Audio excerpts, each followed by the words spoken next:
Welcome to the Mad Love Your Life show. I'm Mary D, the Joy Catalyst, here to be your host and transformation guide. Mad Love is about the mad, making a difference, and love is what we serve up to live a delicious life. My intention is to help you spark new ideas, break limiting beliefs, and align with your deepest dreams and desires. Get ready for laughter, inspiration, and finding your inner roar in every show.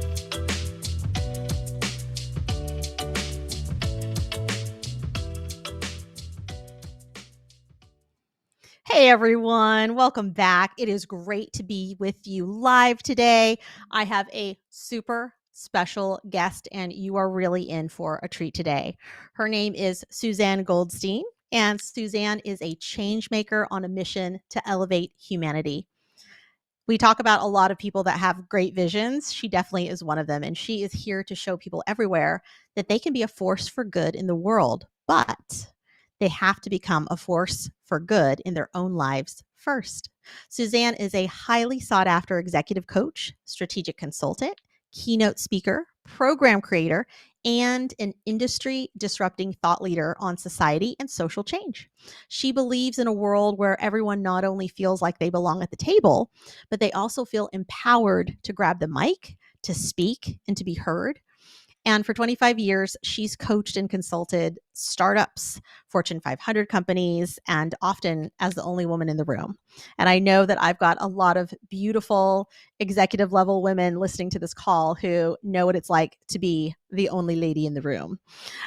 During that time, she took herself through her own waking up journey, realizing in the process how deeply the often lauded masculine energy hustle culture in the US was causing deep unhappiness and burnout in society, especially for women. And she turned her attention to women executives and entrepreneurs in the early 2010s. Her life lessons and research led to the development of her highly transformational program called Lead Like a Woman, a tour de force journey of awakening women and helping them remember their fierce feminine power so they can create harmony in masculine and feminine energetics and find success on their own terms. A similar program for men is in the works, so don't worry, guys, we haven't left you out. And as founder and CEO of DAREHuman, Susanne tapped into her experience in business, psychology, Hollywood filmmaking, and lecturing on social entrepreneurship at Harvard to create an online academy to help humans tap into the 4 DAREHuman archetypes, which are know yourself, live on purpose, get shit done, and make money. Basically be the change you want to see in the world.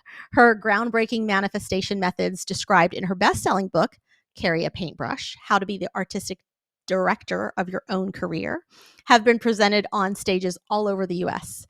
She is a master storyteller and loves to enthrall people everywhere to become the best version of themselves.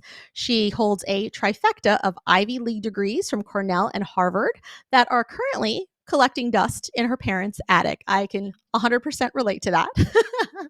And it's my special honor to invite her to pop on the stage today, and we're going to just dive right in and have a great conversation. We're going to have some fun, and we're going to enjoy ourselves today. So, Susanne, welcome to the show. Oh my goodness. Thank you so much for having me. Of course, It's kind of of fun to course. listen to that. I know it's fun to listen to people tell you like about your history, right, and I was yourself, like, and you're like, oh, she did that? And she did that? Oh, she's cool. I know. You're like, who is this woman? Oh, it's me. By the way, I know. I love it. I love it. You know what I think is fun? I think it's fun when sometimes we actually don't realize like our own brilliance in certain things until people actually say them or they bring them about and they repeatedly tell us, and it's like, oh, I have this gift that I didn't even know. And I was talking with some friends the other day, and we are sitting at the table, and one of the guys posed the question. He said, what is the superpower that you have that you've always had? Like, you had it as a kid, you didn't know it was a superpower, but now you know it's a superpower. So I'm curious, what is yours? Oh my gosh. I love this question. I want to hear everybody's answer to it because I think it's brilliant. I am a super manifester. Ooh. It's very interesting. Even when my monkey mind gets in the way, and it's like stopping me from manifesting, I have an ability to pull myself out of that and then just I always say we are all supercomputers with a direct connect to source. And as Mm, long as we can take away the monkey mind, the overthinking mind, we become the observer of our own selves and our own lives. mm, When we do that, we are directly connected to source. And I don't know how I got this gift, but it started when I was very young. And I've been able to utilize it through most of my life, even in those moments of deep doubt when I think it's never going to happen, it's never going to work out. I can, when I clear my mind, I can get back to it and manifest mm. whatever I desire. Oh, that's so beautiful. I love that. I love that so much. Yeah, and I think there's like the universe leaves clues, right? And it's Absolutely. such a beautiful thing to and I'm sure that you have this experience as do I, which as we get older, we can look back and connect more dots. And I think that's such a different place. In our 20s, we don't have many dots to connect, because we were trying to figure out how to be an adult. Whereas, when we're at this phase of life, like we can look back and go, oh, wow, like look at all these breadcrumbs the universe has left me and all these dots that I can connect in these really magical ways that, now you see them so clearly looking back. And I think that's a gift, though, too, right? It gives us something to go, oh, there's a little pattern here in my life. And what does that look like? And how does it feel? And, how can we embrace all the goodness that comes from it. So I love that. A manifester. That's really beautiful. I love that answer. It's a fun, that question is a great dinner question because it really gets everyone thinking and it's super fun, right? Yeah, I loved that Yeah. question. I was like, this is forever like one of my favorite questions to ask people. So I know. uh I'm like, can I come to the next dinner? That sounds fun. It's a great absolutely. conversation to have. Absolutely. Yes. And I will say I've also been known for planning dinners. And then if my mom got sick about a year ago. And I remember I was trying to go to Austin to visit some friends. And I put a whole dinner together. And then I decided not to tell them that I wasn't coming. And so, right as the dinner started, I text everybody. I said, by the way, guys, I'm not going to be able to make it tonight, but I think it's important that you meet each other and connect. And here's your question, your prompt for the table, and I hope you all enjoy getting to know each other. And so it was really fun to like know that I at least orchestrated, a gathering and that it was really cosmic and beautiful for them. And that made it fun for me too. I was like, I would of course have loved to be there, but since I can't, I don't want to rob them of the experience of still the connection and everyone had made time for it. So I love that so much about you, Mary. I know we're just getting to know each other, but what I adore about you is that, first of all, you exude joy everywhere you go. It's just so gorgeous. thank But you. there's a lot of people who use their gifts and superpowers for good, and we want to hang around with those people, right? Because there's Mm-hmm. other people who could use their gifts and superpowers for ill. And Yes. I just love that you just dropped a little grain of gold. Here, you guys go have dinner. Here's the question. Next thing you know, Yes. they're best friends and two are getting married. Who knows? I know, right? I know that would be a great story. Actually, I would love for a couple of them to get married. So that's my secret wish, but we won't tell them that out loud. I love Well, it. Suzanne, you have a fascinating history, and I think when you and I originally connected, we found so many parallels, which is always fun to meet people that are have had very similar paths because you go, oh, this person can completely relate to me, and it's always nice to meet someone that we can relate to in the world. But tell me, as you look back on life and you look at all the experiences you've had, what is something that you know now that you wish you had known when you were, I don't know, 18, like before you even picked the college you were going to? Like what would have been the the nugget that could have maybe shifted things for you faster or changed a trajectory for you, or like what's that magic? What is that thing that maybe sits with you? It's funny. I actually don't even remember what I wrote in the intake form. But I will tell you what's coming up for me, and hopefully it's the same thing. I'm just going to be authentic there. I wish that I had been taught emotional intelligence in kindergarten. Mm, And it's something I kind of dream about doing. And I was at my niece's graduation from high school yesterday here in Boston, and I was speaking with the head of school afterwards and talking about what I do. And she's like, will you come talk to our girls? And I was thinking about what I would talk to them about. And it's gotta be energetics, emotions, and personal power. Like I didn't have an easy life. It mm, seems from my resume that I was plopped onto this earth, given some gifts, and then everything has worked out for me, and I've gotten all of these accomplishments. That is just not my story. mm, And I chased success as part of the masculine energy hustle culture, thinking that if I was successful, people would love me.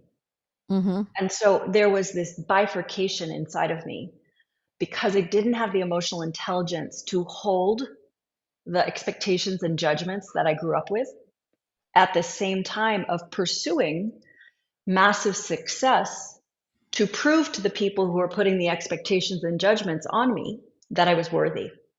Yeah. And so I spent a lot of years chasing success for other people's affirmation of me.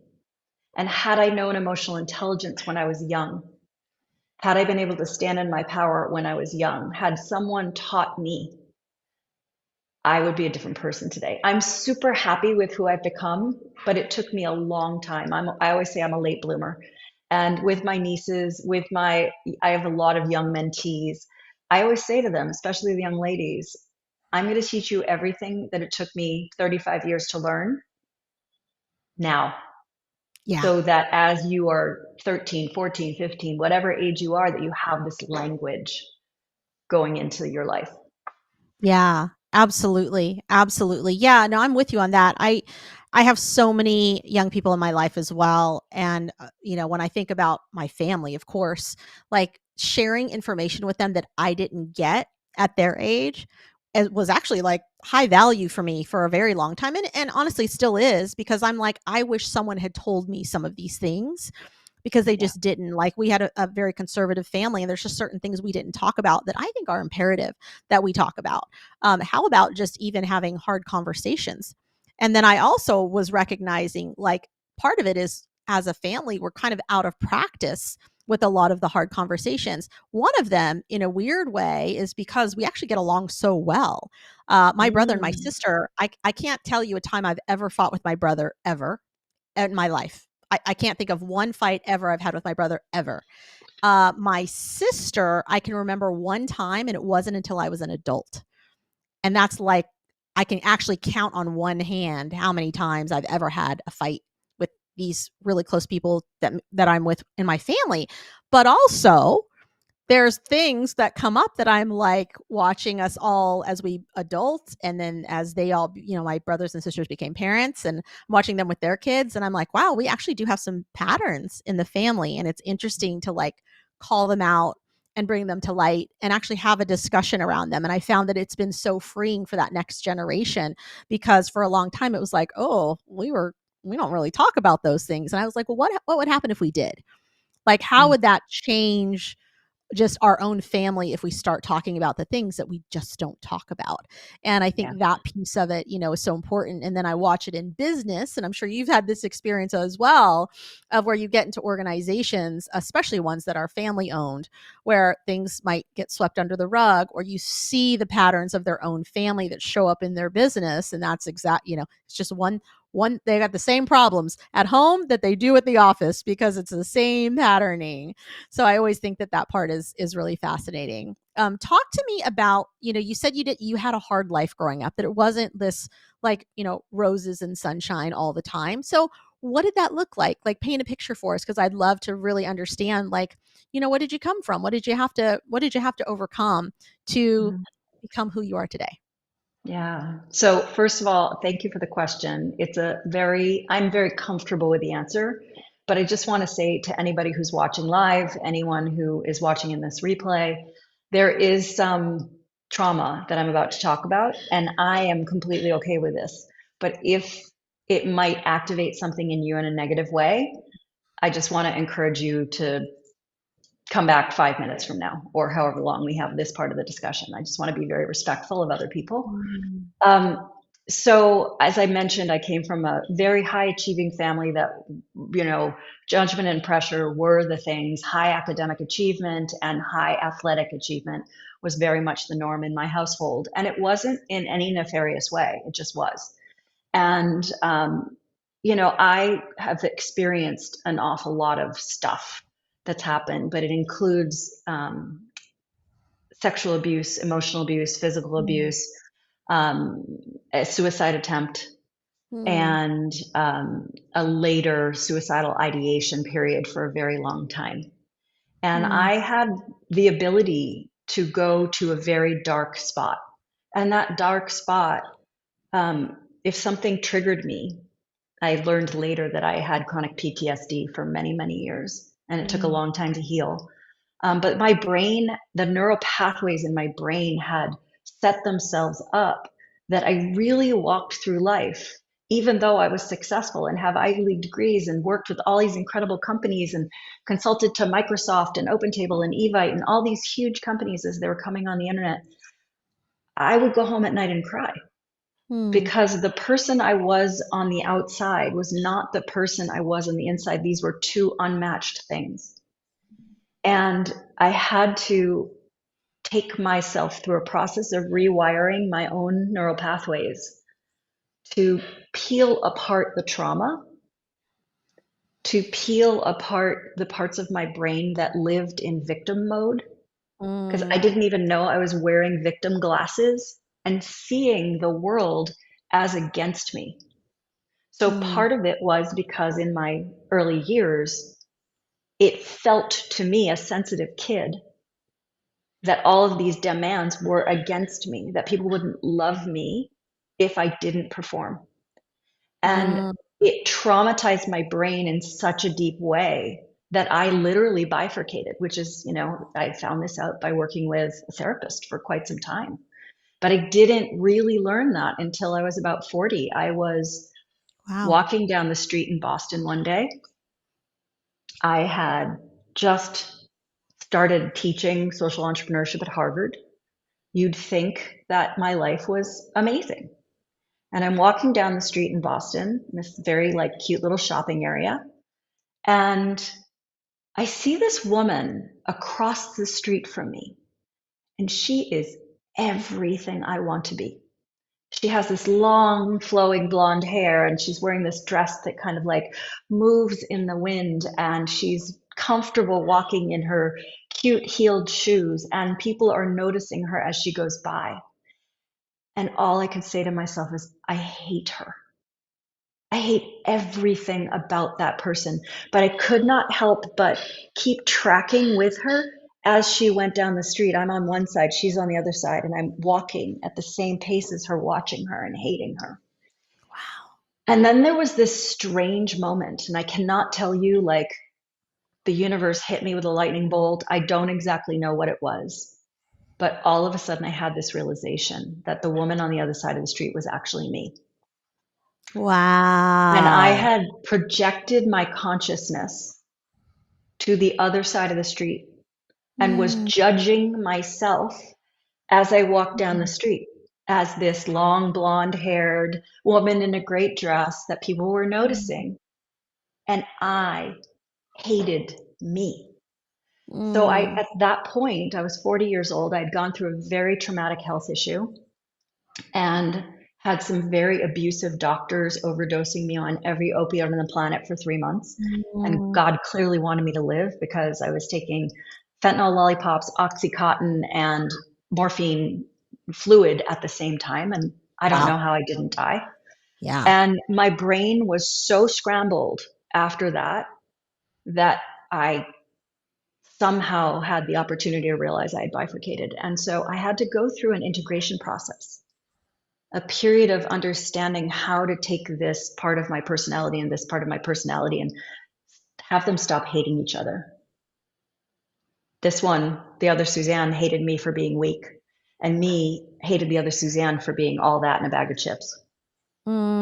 And I had to So learn to interesting. bring these pieces together. Yeah, it reminds me of how, at least I've heard the phrase, which is when you meet someone and you have a judgment, that oftentimes that judgment is just a reflection of something that we may not love about ourselves. Yeah. And it's so fascinating to think that there are the successes that show up, at least that most people would coin as success, right? And then there's also the like what it took to get there, or what the driver was to get the thing. And it's the easy example for everyone listening and tuning in today would be what we see with money, right? Like a lot of times we, especially if you didn't have a lot of it growing up, it's easy to show up and be like, well, let me just make a lot of money and then I'm going to have happiness, the things, the relationships, XYZ. And so then you show up, you do all the work to get the money only to resent it because yes, all the beautiful people showed up, but they're only here because of the money, or the money showed up and with it brought its own level of, challenges. It's just a new set of challenges, y'all. Just FYI. It doesn't I've fix been, anything yeah, inside of it you. doesn't fix any. Yeah, I've been granted, if I have to choose being poor or being wealthy, I definitely want to stay on the wealth side of things, but it's still just a different level and different set of problems. And so problems don't stop. We're humans.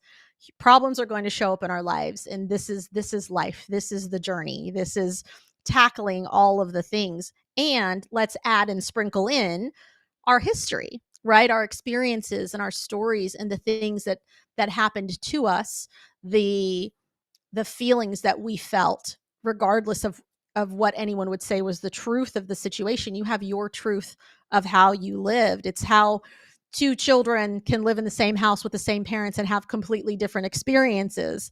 And I think Mhm. any of us can also relate to that have ever been in a relationship or lived with anyone. There's been times, especially if any of you come from a broken marriage or one that's completed already, I imagine your story probably sounds like very many people's story, which is suddenly you were living with a stranger.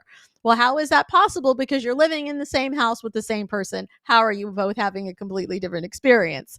So, this is, also such a beautiful testament to the resilience factor that also shows up because although you can share, and thank you, by the way, for sharing so openly and vulnerably that, you have had all these deep traumas in your past and you can still sit here today alive and well and Yeah. in the zone, right? Again, able to kind of look back and connect some dots and go, oh, wow, like so much grace. Look that I'm still alive, like not dead yet. And so, like, how good that also feels of like the resilience factor, because I'm sure that also plays a factor into all of this, right? You don't have the resilience you have now because you had an easy peasy life growing up where it was just all sunshine and roses.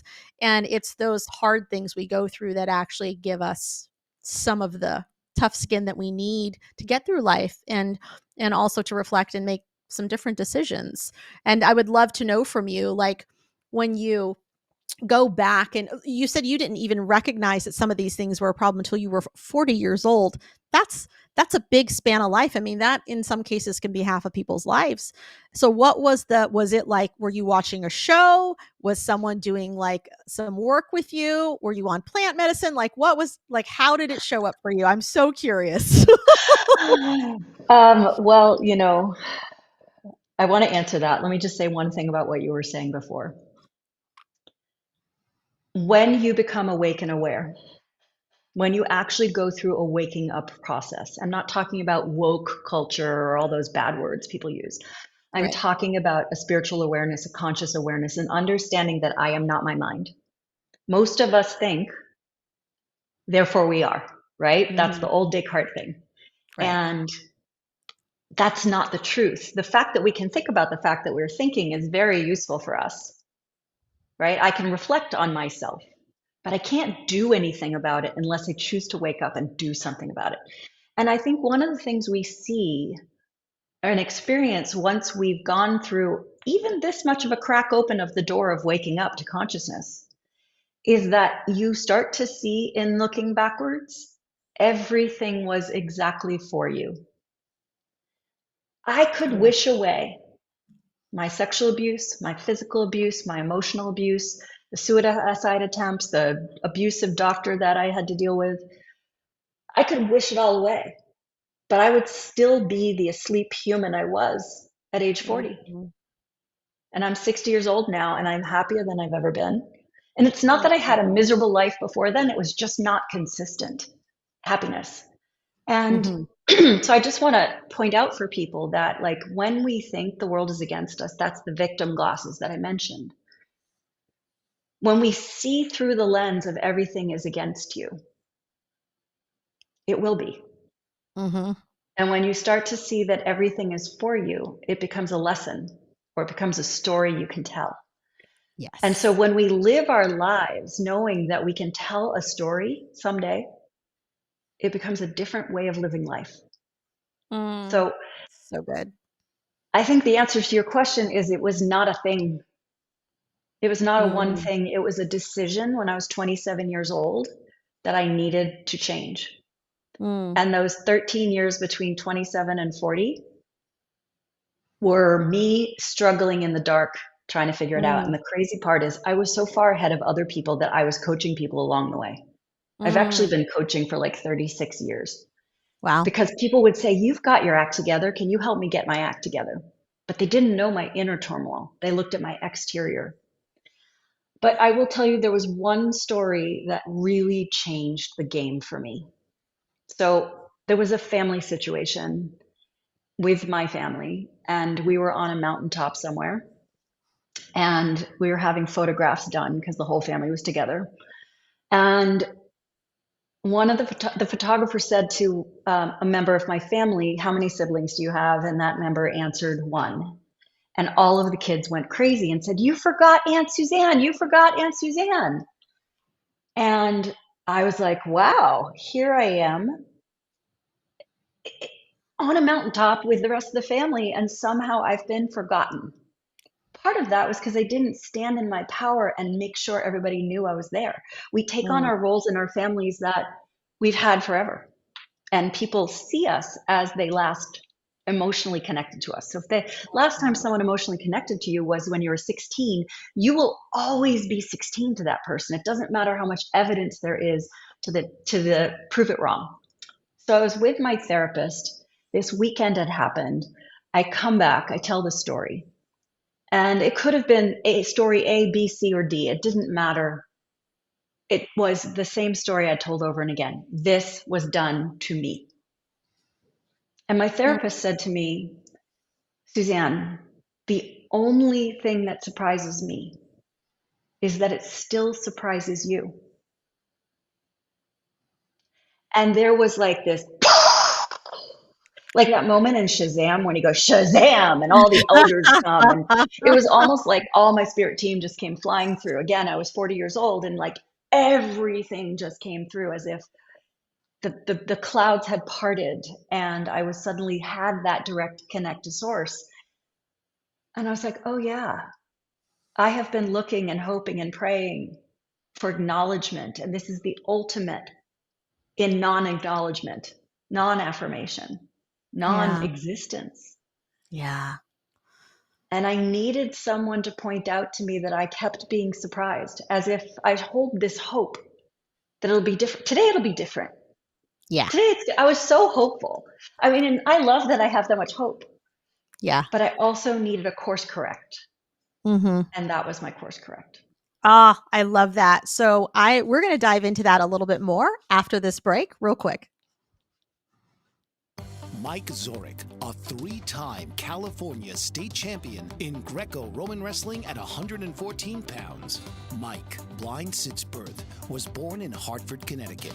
He was a six-time national placer, including 2 seconds, 2/3, and 2/4. He also won the Veterans Folk-Style Wrestling twice at 152 pounds. In all these tournaments, he was the only blind competitor. Nancy Zorek, a creative spirit whose talents have taken her to the stage and into galleries and exhibitions in several states. Her father, a commercial artist who shared his instruments with his daughter and helped her fine-tune her natural abilities, influenced her decision to follow in his footsteps. Ms. Zorek has enjoyed a fruitful career doing what she loves. Listen Saturday mornings at 12 Eastern for the Nancy and Mike Show for heartwarming stories and interesting talk on the BBM Global Network. Are you struggling to care for elderly parents or a spouse? Do you wonder if being a caregiver is making you sick? Are you worried about taking time off work to care for elderly parents and balance work, life, and caregiving? Has caregiving become exhausting and emotionally draining? Are you an aging adult who wants to remain independent but you're not sure how? I'm Pamela D. Wilson. Join me for the Caring Generation radio show for caregivers and aging adults, Wednesday evenings, 6 Pacific, 7 Mountain, 8 Central, and 9 Eastern, where I answer these questions and share tips for managing stress, family relationships, health, well-being, and more. Podcasts and transcripts of the Caring Generation are on my website, PamelaDWilson.com, plus my caregiving library, online caregiver support programs, and programs for corporations interested in supporting working caregivers. Help, hope, and support for caregivers is here on the Caring Generation and PamelaDWilson.com. Welcome back, everyone. I also just want to remind you that at any point during the live show, you can call in your questions at 866-451-1451. Again, that's 1-866-451-1451. Or if you're streaming live from whether it's YouTube or Facebook, you can drop your questions for us down in the chat. And your questions should pop through. If not, the engineers will make sure they do. And we'd love to hear from you. If you've got any questions for Susanne today, we're happy to take those questions live and have a chat with you. All right. So we're back from the break. Susanne, I want to go back to something that you said, which is your aha moment was hearing your therapist say to you, oh, so the fact that it still surprises you that you have this hope that things are going to be different and things are going to change. Right? If nothing changes, nothing changes, I guess is really what shows up. And I love this because this is, I think it can be an epiphany for anyone that wants to receive it right now. And so for some of you, you're listening, you're like, I don't get it. Or some of you are like, I totally get it. I want to just share a story because I think this is just it's just coming up for me right now. And I feel like it's got to come through. And it's one of the relationship with one of my exes and his mother. They were two of the same. They were 100% cut from the same cloth. When I met her, I went, wow, this tells me a lot about him. And I see it now. I see where he gets this. I got it. I got it. And they were always like, it would be 5 minutes in. We hadn't seen her for months, and it'd be 5 minutes in and they'd already be at each other's throats. And I would be like, wow, this is fascinating that these folks can just get along this way.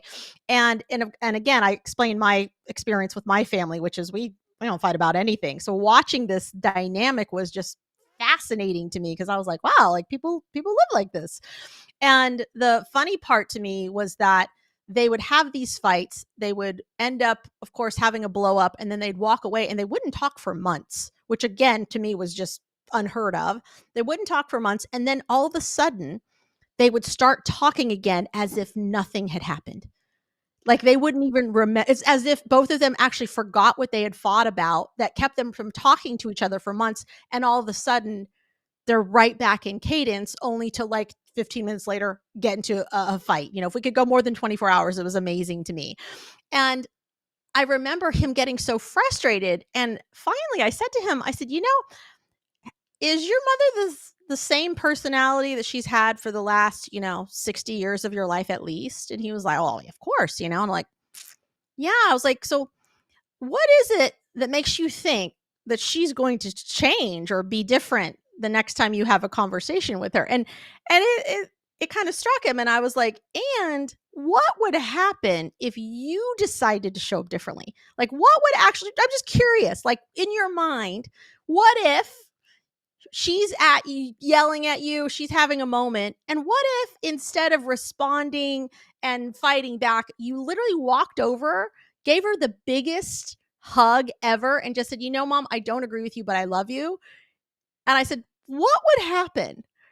And I just remember he was like befuddled, like that was like a mind-blowing moment for him to just even go, oh, I've never even thought of that. It never even crossed my mind. And I said, well, here's a little tip. She's definitely not changing. She'll be 92 this year, I believe.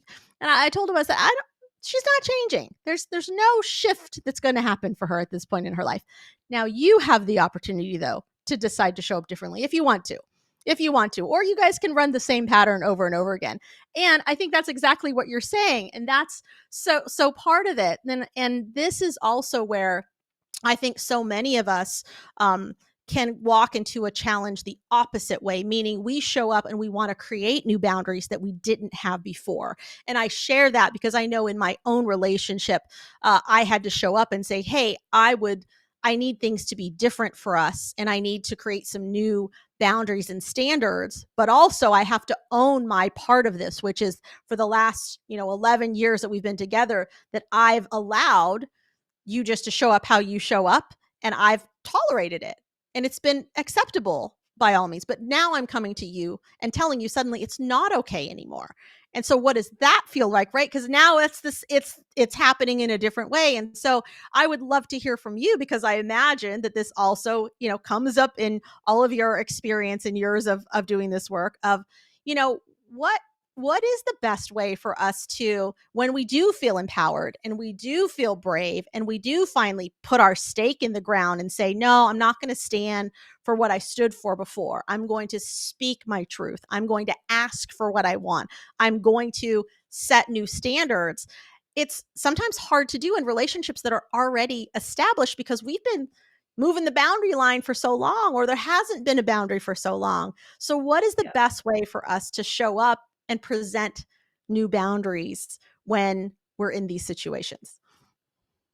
Oh, such a great question. I think the first thing is whoever is setting the boundaries has to understand what boundaries are Mm. before you can even start setting them, because you can set a healthy boundary and you can set an unhealthy boundary. So those Mm. people who are like, something starts to rise and they don't want to deal with it, they're like, I'm out of here, and they leave the room. This is not a healthy boundary.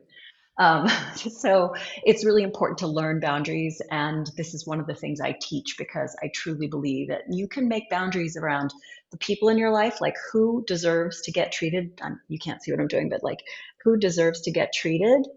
What circle are they in your life? How close are Mm. they? How far are they? And when someone gets too close, that you can actually push them out to a farther boundary. We can do the same with thoughts. We can do the same with feelings. So it's really the belief in your own self to know what's good for you and to push away things that aren't. One of my favorite spiritual teachers, Dr. Wayne Dyer, he always says, avoid things that weaken you. And he means that from an Mm. energetic frequency standpoint, that when we are around something, emotions are energy and motion, and they have a frequency: low, slow frequency for sad, hopelessness, despair, grief, high frequency for joy, love, right? Every time our frequency drops, we have the ability to choose to lift it, right? Part of our setting boundaries, standing in our personal power, is from a healthy standpoint going, this isn't good for me anymore. So there's Mm. so many ways to approach it. I think the most important thing about approaching someone in a conversation about you establishing new boundaries for yourself is to decide who you actually want to make the effort to do this with. So if it's your partner, Mhm. great. If it's your parents, great. I've done it for both.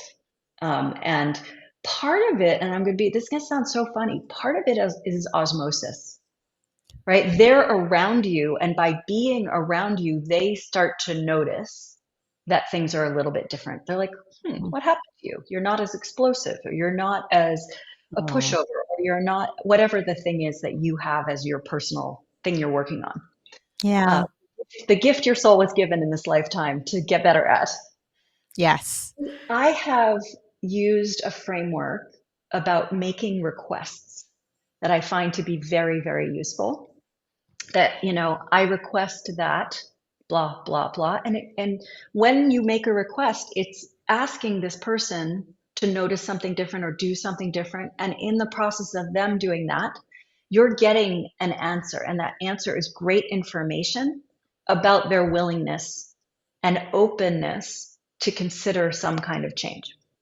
If you go Mm. straight for this is what I want, and there's no priming the pump, Mhm. most likely you're going to get not talking about this, right? So Right. it's easing it in with people, because we're the ones changing. I mean, my personal growth journey started at 27, but it didn't have the, oh wow, I still haven't been getting it, until I was 40.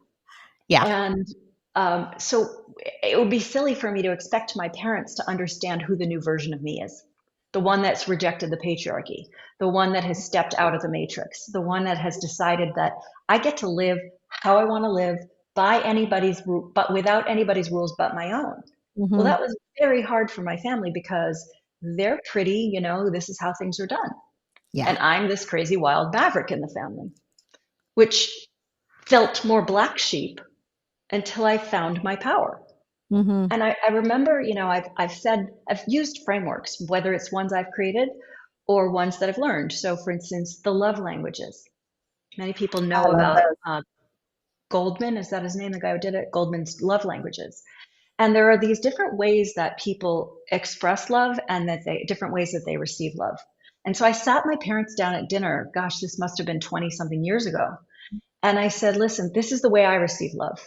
And I have noticed it seems like you receive love this way, but I've also noticed the way you give me love is in a language I can't absorb. So, for instance, I'm not a gifts person. It's very low on my receiving of love category. You give me a piece of jewelry, I'm like, thank you so much, but it doesn't make me feel loved. But you spend quality time with me, and I'm like, I feel loved. So it's learning, it's taking the people through some of the rubrics that you're learning Right. and having it as an open conversation. And it's working when something like this happens. So my dad and mom were at an event and they were seated at a table. My dad is next to a woman and they have a fantastic conversation. I'm not there, so I know nothing about what's going on. The next day I got a call from my dad and he says to me, I met this woman and she speaks Suzanne. My jaw hit the ground because I didn't know that my dad could recognize what Suzanne speak sounded like.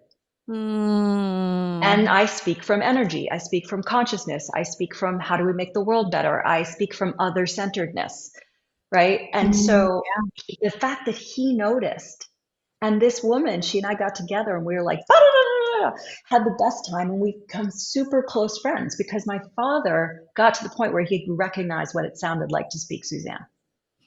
I love that. So I love we've that got so to much. ease people in, and by osmosis, hopefully they start to change. And then it's getting brave and Yeah, having courageous conversations in a very empowered, non attacking, non judgmental way. And absolutely. it takes finesse. Yes, and that's a beautiful way to put it. And I think it's also one of those things where sometimes we recognize our power, we're not ready to wield it. Right? That's what happens also. And so I feel like that's definitely I'm positive there are some folks listening today. You know that you have a power. You know what that power is and you feel it. And it's been warming up inside you for a long time now.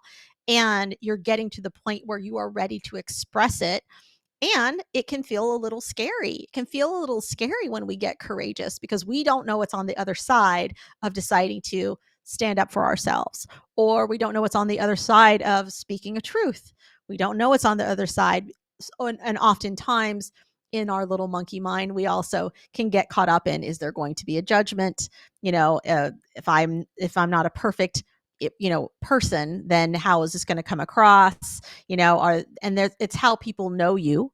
And I think that can also come up as well in our families. Of course, they've known us for a very long time. And so if we want to show up differently, that can also be a little jarring for them in certain ways because they have an expectation. And to be fair, we've set that expectation for them probably by how we've lived our lives up until that point.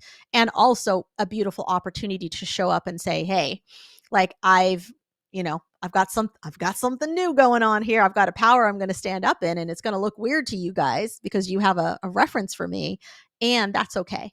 You can embrace it or not, and it's understanding that like sometimes that means these relationships also might need time.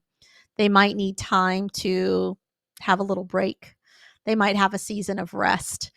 They also might have a season where, unfortunately, you decide that maybe they're no longer in that inner circle, like you said. Maybe they're a part of a different circle now.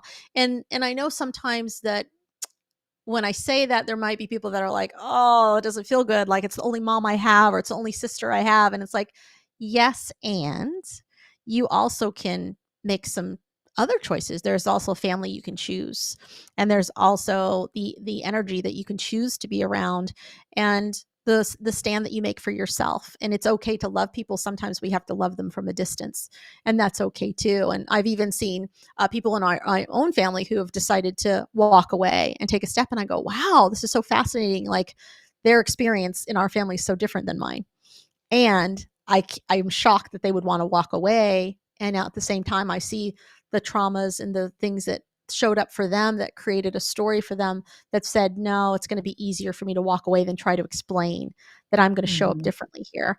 And that part, I just go, oh, how can I also honor them for making their choice and taking their stand and not judge it? Right. Like, I'm sad that I will have to love them from a distance, and that's okay too.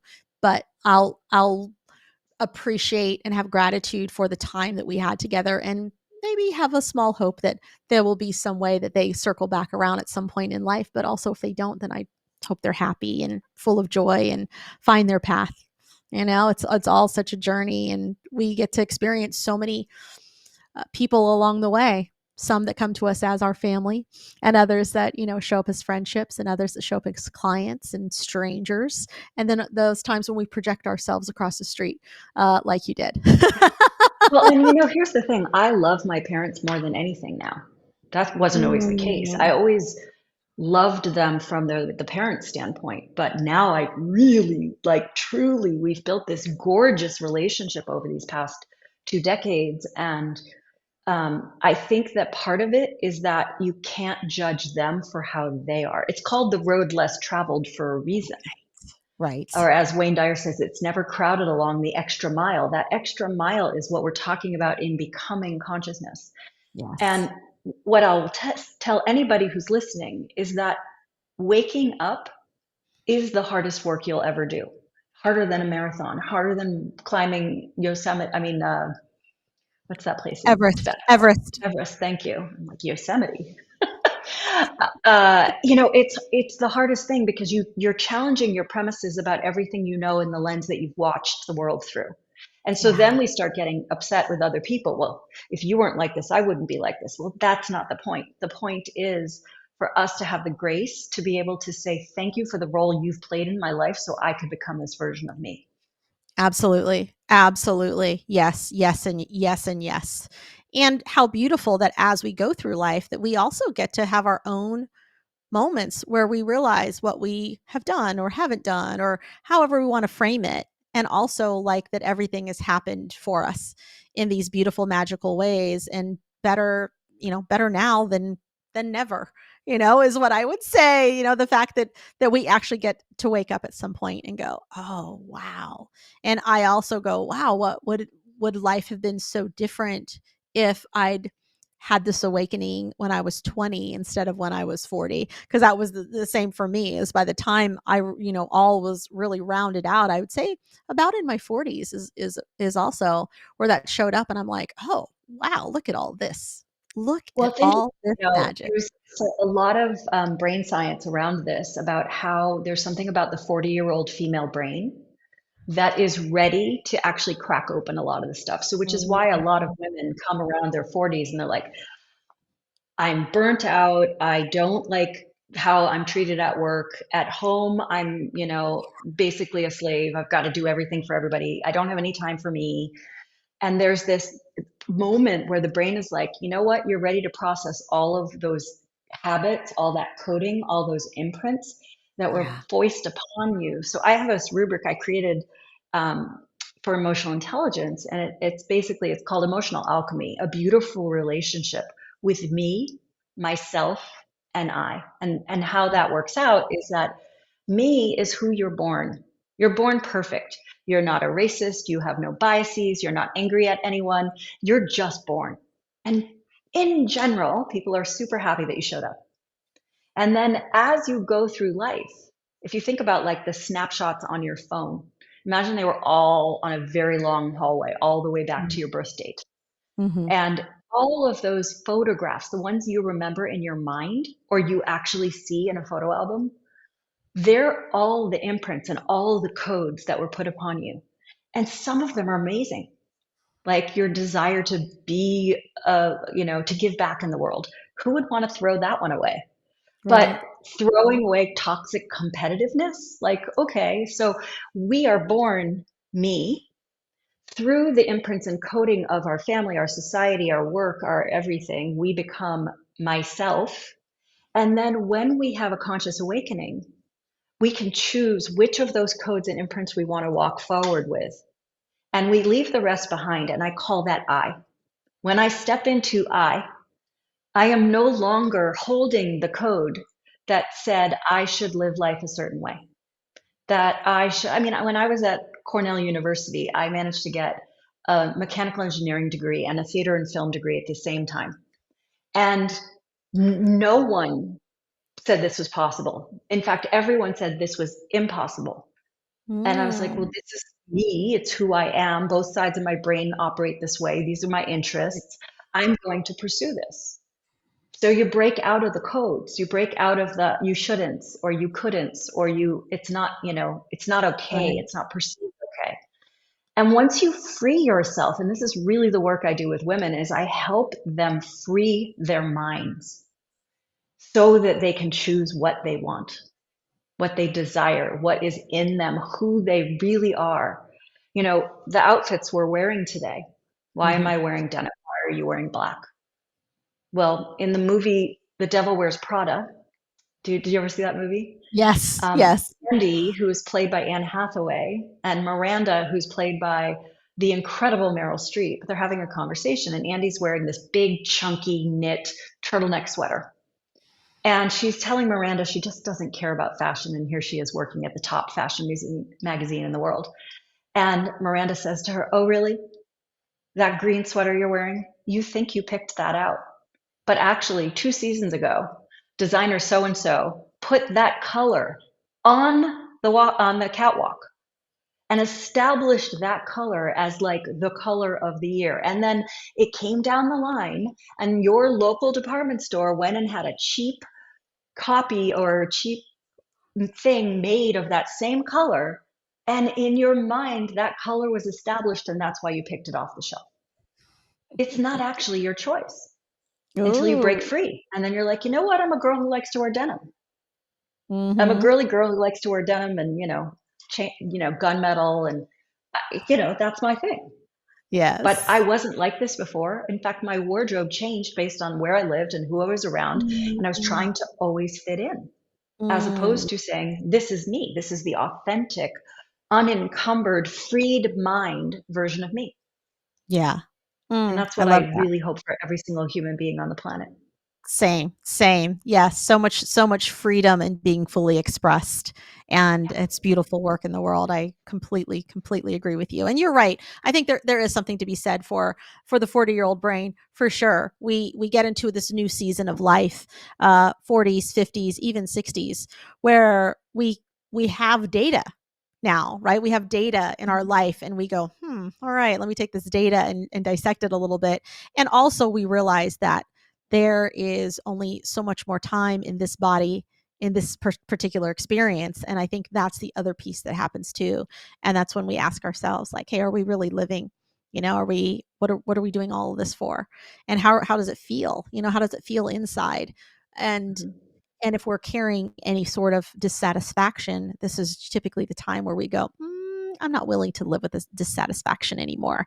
And things start to shift. So I think it's actually a beautiful time of life where we get to we have the opportunity to be so much more fully expressed in a way that's confident and feels good, that we just didn't know what we didn't know when were our younger selves. Beautiful. Yeah. One of my favorite teachers, Michael Bernard Beckwith, he runs Agape International Spiritual Center in Los Angeles, but it's Yep. global and all his stuff streams if you ever want to hear something amazing. And he is the first person I ever heard the words, we are spiritual beings having a human experience. Yes. And we're not taught that growing up. Even if you're in religious religion, as opposed to spirituality, Right. we're not taught. We're still taught that this body is who we are. And when we Mm-hmm. die, we go to heaven, Right. right?